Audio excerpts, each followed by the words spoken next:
A common criticism about the world building in Fallout 3 and 4 is why 99% of the Commonwealth and Capital Wasteland geography looks like it was right after the bombs fell.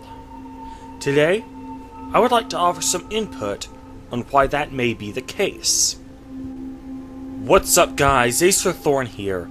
Welcome to another lore and discussion video.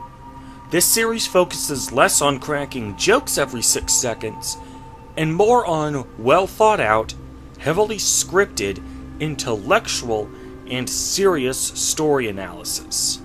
For those of you who are subscribed to my channel for my jokes and sense of humor, and who aren't interested in any thought-provoking, serious story analysis, I suggest you turn back now.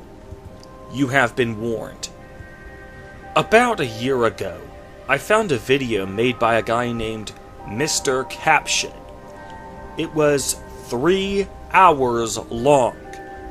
Unfortunately, this man has taken down all of his videos because a handful of trolls had left him such venomous hate comments that his lack of self-esteem got the better of him and he quit YouTube. This is a damn shame, because I respected his viewpoints even though I disagreed with them. He was clearly a passionate fan and he deserved every one of his 27,000 plus subscribers. Fortunately for me, this video of his, titled No Todds, No Masters, was re-uploaded by a few YouTube channels, so I was still able to salvage footage from the video for today's discussion. Out of his video, there are 2 segments I would like to address today. The first can be found at 1 hour, 35 minutes, and 48 seconds into his 3-hour video, where he says the following. Why, after 200 years, does a lot of the East Coast look like it's still the same it was right after the bombs fell? In a world where the NCR can get a functioning radio system, how exactly is it that there are still piles upon piles of garbage and muck inside of a place like Diamond City? It causes sickness and infestation of insects and other rodents, and that's why we take our time to toss our milk jugs and egg cartons into dumps that are isolated from society. People in Diamond City have been able to start up businesses, but not one person has bothered to get a trash bag and clean some shit up. Just as an example, at a location called the South Boston Military Checkpoint, there's an army skeleton on the roof of the main building that's still in the original position it looks like he died in. And in 200 years! No one has ever bothered trying to get up there, which is weird, because especially since the loot can be seen from a nearby hill, so it's not like nobody ever saw the thing. Actually, there is a reason why the Commonwealth looks so destroyed. It's not a scientific explanation, but it is there. It's because the trash is important to the main themes of the story that Fallout 4 is trying to tell. See, when you're telling a story, imagery and symbolism doesn't have to make sense in universe. For example, in Disney's Beauty and the Beast, the director has freely admitted that he used the color blue to represent good and the color red to represent evil. Gaston is dressed in red the whole movie, Belle are dressed in blue for the majority of the movie, the iconic ballroom scene where Belle wears a golden dress being a notable exception. Meanwhile, the Beast, who undergoes the most change over the course of the movie, wears red initially. He's wearing purple while Belle is teaching him how to be a good guy, but he isn't quite there yet. And then, in the aforementioned ballroom scene, he's finally wearing blue, showing that he has now made the metamorphosis into a full-blown good guy. Now, in-universe, this color scheme is entirely coincidental. The characters are wearing these colors because that's just what they happen to be wearing at the moment. But that's just it. When you're telling a story, imagery and symbolism doesn't have to be coherent in universe. You can get away with these kinds of contrivances because you're telling a story. Similarly, the trash in Fallout 4 may not make sense in universe, but it doesn't have to. It's essential to the story they're telling, so the contrivance is excusable. That brings us to the second clip from his 3-hour-long video that I wish to address today. This segment can be found at 2 hours, 33 minutes, and 51 seconds. I'll be perfectly honest, I have no idea what the actual hell the Institute is supposed to be doing. I really do not in any way understand any of their motives, or why they do what they do, or how anything they do makes any sense. I really don't even care about their quest as much as I care about how much sense they don't make. They constantly go on about how their stated goal is the betterment of mankind, but nothing they do at all progresses the species to being bettered. I have genuinely no idea what the hell they're even supposed to be doing, because it is very clear that the betterment of humanity is not it. Are these guys supposed to not make sense, or am I really just missing something? Please do actually tell me. I would really like it if this game made sense. Today, I would like to explain both of these contrivances. This may not cause you to sympathize with the Institute's agenda more, but hopefully it can help you understand why Bethesda made the otherwise baffling character design choices they made for the Institute, and how they worked the otherwise baffling 2 centuries-old garbage into the story they were telling. The Institute behaves the way they do because their characters fit the template of the Knight Templar. The website of tvtropes.org has an article explaining what the Knight Templar is, and I will provide a link to this webpage either in the description of this video or as a card you can click on in the video itself. If I use a card, it will be right here.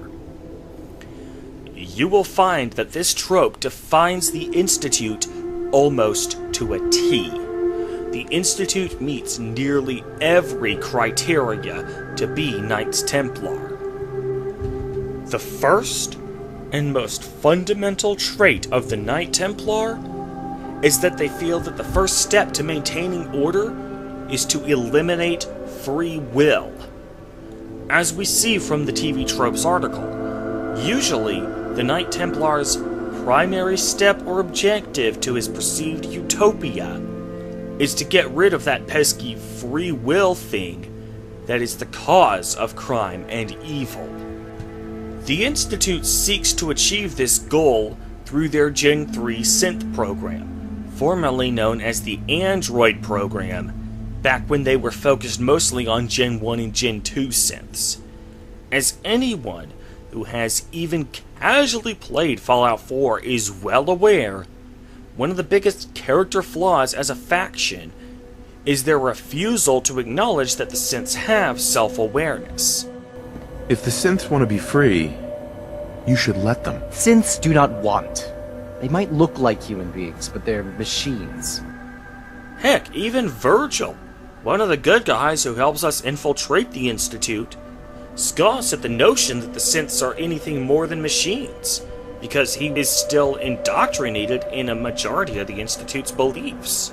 The railroad helped me. Oh God, those kooks. I would have expected they'd be too busy trying to liberate vending machines, or setting computer terminals free, or... Their attempts to conquer the Commonwealth are clearly done through infiltration synths.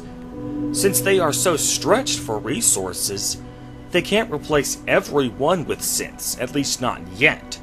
So they prioritize their efforts by replacing only those who are strategically important, like the mayor of Diamond City or the patriarch of the Warwick homestead. They haven't gotten the mayor of Good Neighbor yet, but that's probably because they can't make ghoul synths. The only reason they were able to make human synths is thanks to Sean's radiation-free DNA. So instead, They try to infiltrate some common folk of Good Neighbor, although their attempts to do so have been, less than successful. Can replace people with synths in this town? They got another thing coming. As for the Brotherhood of Steel, they can't replace Elder Maxon with a synth because he only just arrived in the Commonwealth. So instead, they went with the highest-ranking Brotherhood officer who has been in the Commonwealth for a while now, Paladin Dance. Because they believe the synths are not sentient, this qualifies them for wanting to eliminate free will among the people. Now, some of you may argue that the synths are indeed self-aware, and so the Institute isn't actually eliminating free will. But that doesn't matter. The important thing is that they believe they are working towards that goal. The futility of their efforts is irrelevant. It is their goals, and the good faith belief that they are working towards those goals, that makes them Knights Templar. Speaking of the Brotherhood of Steel, I want to nip this in the bud right now, so there is no confusion later. I have had plenty of people suggest to me that the Brotherhood of Steel would also fit the template to be Knights Templar. No, they don't.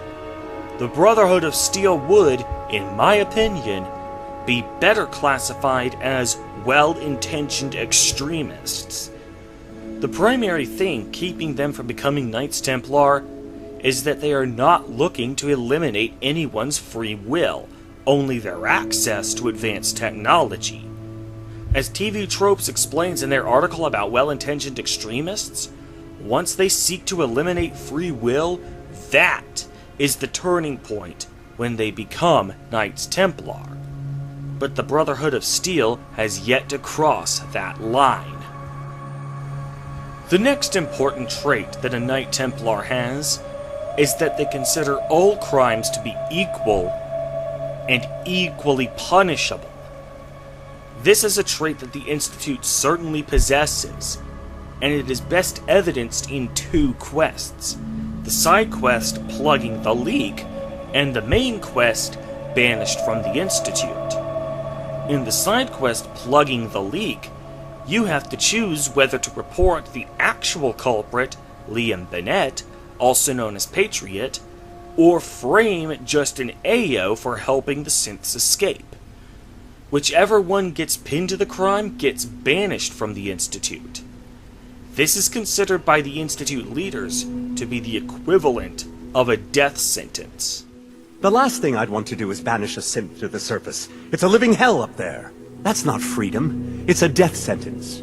This, of course, begs the question of whether this punishment fits the crime. According to the Institute, the synths are just machines, merely property. But property can be replaced. So does that mean the one helping synths escape deserves to effectively be sentenced to a horrible fate as Deathclaw dinner? According to the Knight Templar, yes it does, because all crimes must be punished equally. The main quest, Banished from the Institute, is also evidence that the Institute holds this philosophy. There are many ways to trigger this quest, and every one of them holds the same consequence: refusing to join the Institute, stopping them from forcibly recruiting a scientist into their ranks who clearly didn't want to join. Hell, even so much as boarding a stupid vertibird. All carry the same consequences as actually killing an Institute scientist. This is another difference between the Institute and the Brotherhood of Steel. We know from the opening cutscene of Fallout Tactics Brotherhood of Steel that they issue different punishments for different crimes. Rather harsh and extreme punishments, but still different. If you damage your weapon, you will spend a week in the box. If you damage your armor, you will spend a week in the box. If you lose either, I'll kill you myself. Speaking of triggering the quest Banished from the Institute, that actually transitions us into the next trait for a Knight Templar. You're either with them or against them. Refuse to join them or actively kill them, it makes no difference. There are no neutral parties as far as the Institute is concerned. This is in stark contrast to the other 3 factions in the game. If you refuse to join any of them, they will ask you to not interfere with their operations, but nor will they hunt you down. Institute synths on the surface will attack you on sight, just like any raider or super mutant, until you join them, because you're presumed to be an enemy unless you join them. This, of course, leads us to another major trait of the Knight Templar: your inability to reason with them. As TV Tropes explains, trying to reason with one isn't much good either. After all, they are certain that their own cause is just and noble, and anyone who stands in the way is a deluded fool at best, and another guilty soul to be cleansed or evildoer to be killed at worst.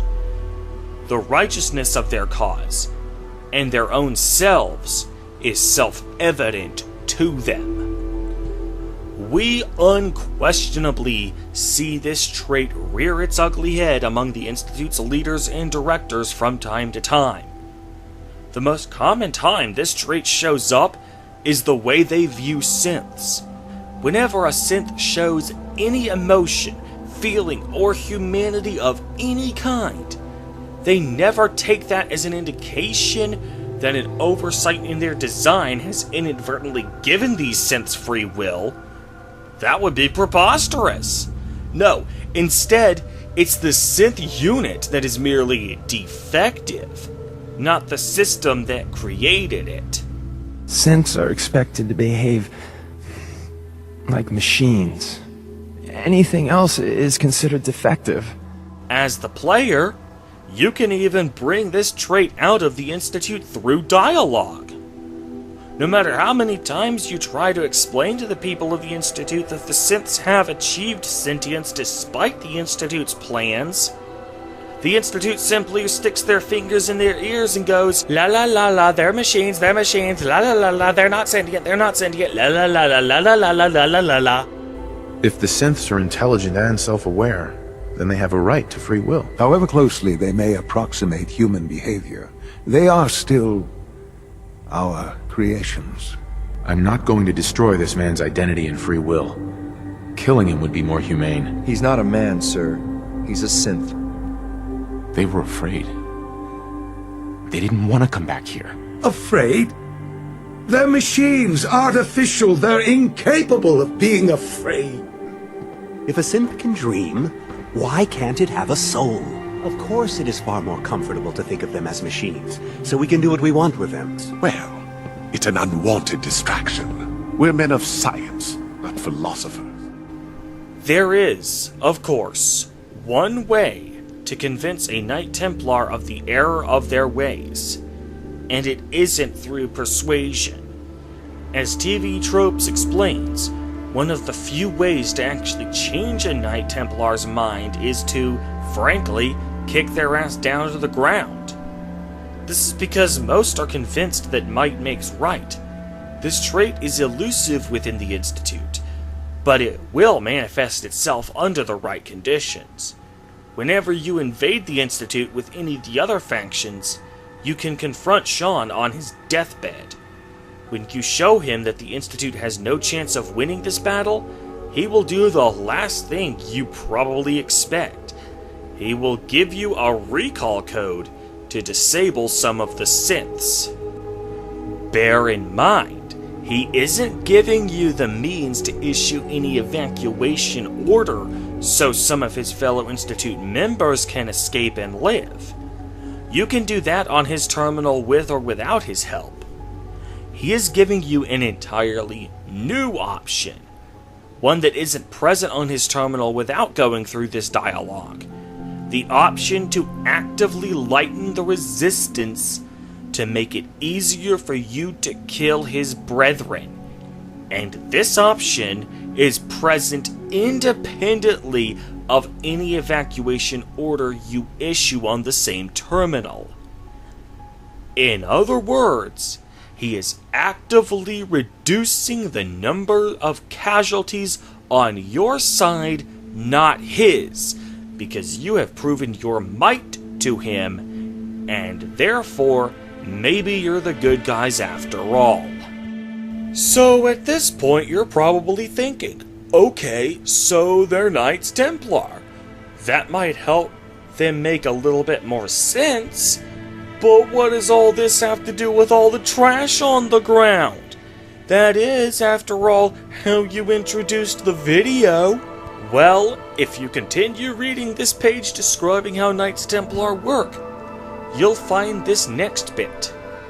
The Knight Templar is often the ultimate incarnation of light is not good, and in series where dark is not evil, you can count on this guy being the villain who believes that the dark characters are evil and must be destroyed. Now, knowing this, think about what the inside of the Institute looks like. It is, hands down, the most well-lit location in the entire game, and by a wide margin at that. This large amount of light is further exaggerated by the crystal white walls and the white lab coats. More importantly, it is probably the only place in the entire game that is entirely devoid of garbage, at least in places where garbage shouldn't be, like on the floor. So what does this have to do with the themes of the story? Well, after the Battle of Bunker Hill, you meet Sean on top of the CIT ruins. According to Sean, this is the first time in his entire life he has ever set foot outside the Institute. There, Sean takes only a single look at the relative wreckage of the Commonwealth surface, and without even so much as interacting firsthand with any surface dwellers, he concludes, just on this summary glance, that the Commonwealth is doomed and that humanity's only hope for a future is with the Institute. This just confirms the truth I've always known. The Commonwealth is dead. There's no future here. The only hope for humanity lies below. You can try and explain to him that people are indeed rebuilding, slowly but surely, but Sean is having none of it. It's not so bad, really. People manage. Perhaps, but at a cost too great to be worth it. A cost too great to be worth it? What cost? The garbage? That's the only thing Sean has seen up to this point. Yes, the garbage. Because Knights Templar have this delusion that darkness is the physical embodiment of evil energy, corrupting the goodness of the world like a physical blight. This is why the garbage on the ground is so important.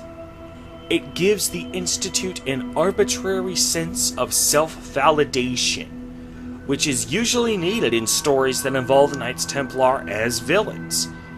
It helps to emphasize how the Institute, being Knights Templar, cannot fathom any hope for humanity that doesn't come from themselves, because they're the only ones who don't make a physical mess. But, as one of the most successful Fallout story analyzers, Oxhorn, likes to put it, that is just one man's humble opinion. What do you guys think? That will do it for today's video. If you like this video, be sure to give it a thumbs up and share it with your friends. Also, be sure to subscribe for more in-depth story analysis videos. And be sure to check out my daily Let's Play videos, where I take a lighthearted approach to these games and just have a good time, rather than dissect the stories. In the meantime, however, I'm Acerthorn, and I'll see you guys later.